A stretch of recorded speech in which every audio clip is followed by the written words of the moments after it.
Welcome to Marvellous Science Education. Rainy season में अधिकतर खाने वाली वस्तुएं खराब होने लगती हैं।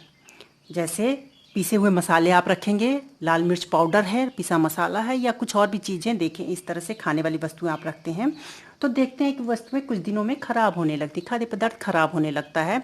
उसके ऊपर कुछ सफ़ेद सफ़ेद पदार्थ का जमा जमा हुआ दिखाई पड़ता है।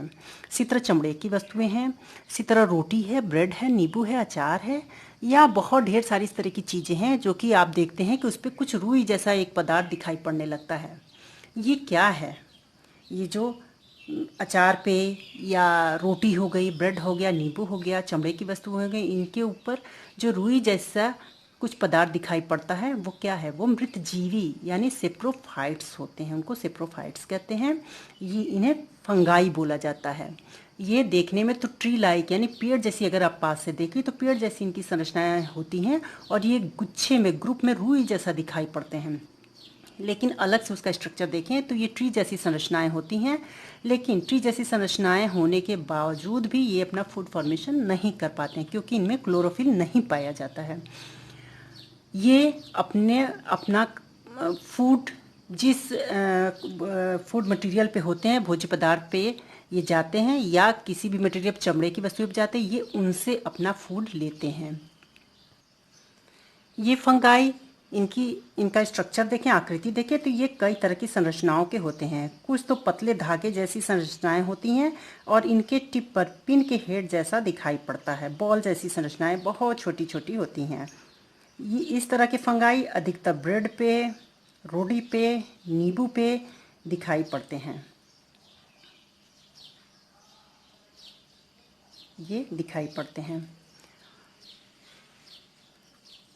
इनमें पतले पतले जड़ जैसी संरचनाएं दिखाई पड़ती हैं, जिन्हें कि राइजोइड्स कहते हैं। इन्हीं राइजोइड से जिस भी मटेरियल पे ये ग्रो करते हैं, उससे ये अपना फूड लेते हैं। ये राइजोइड जो होते हैं उनसे अब्जॉर्ब करके ऊपर तक पहुंचाते हैं, स्टॉक से होते हुए। ये स्पोरेंजियोफोर है, इसमें पहुंचाते हैं। स्पोरेंजियोफोर, और ये स्पोरेंजियम है। इसी स्पोरेंजियम में बहुत ढेर सारे स्पोर्स होते हैं, और जब ये स्पोरेंजियम मैच्योर हो जाता है तो यहाँ से ये ब्लास्ट हो जाता है, फट जाता है, और बहुत ढेर सारे स्पोर्स बाहर निकलते हैं। और ये स्पोर्स जो होते हैं वायु में घूमते रहते हैं, और जब फिर फेवरेबल कंडीशन इनको मिलती है तो फिर ये अन्य पदार्थ पे ग्रो करने लगते हैं। तो इस तरह से कई तरह की संरचनाएं आपको दिखाई पड़ती हैं। कुछ छत्रक जैसी संरचनाओं वाले होते हैं।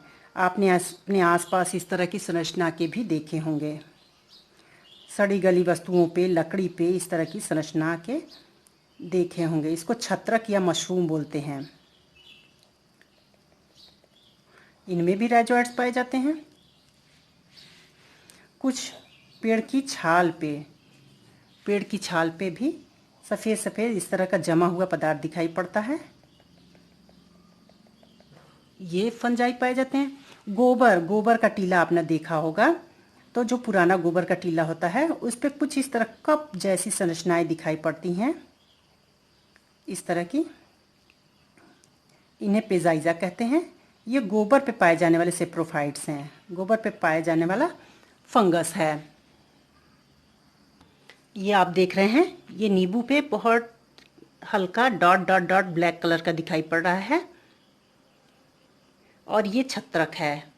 छत्रक यानी मशरूम। रेनी सीजन में आप अपने आसपास इस तरह की छत्रक लाइक छाते के समान की संरचनाएं देखते होंगे। ये देखिए, बिल्कुल छाता जैसा दिखाई पड़ रहा है। ये जहरीला होता है।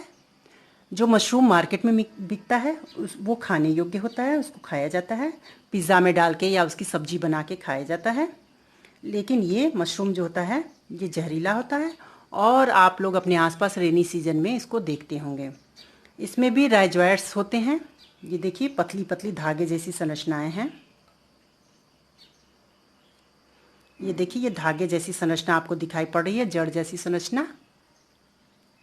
ये इसको राइजोइड्स कहते हैं। यही राइजोइड्स जो है ये इनके लिए भोजन अवशोषित करके, अब्जॉर्ब करके और इनके ऊपर भाग को पहुंचाता है। ये देखिए सफ़ेद हैं, कलर में सफ़ेद कलर के हैं, इसलिए ये अपना फूड फॉर्मेशन नहीं कर सकते और जिस भी वस्तु पे ये उगते हैं उसी से फूड लेते हैं।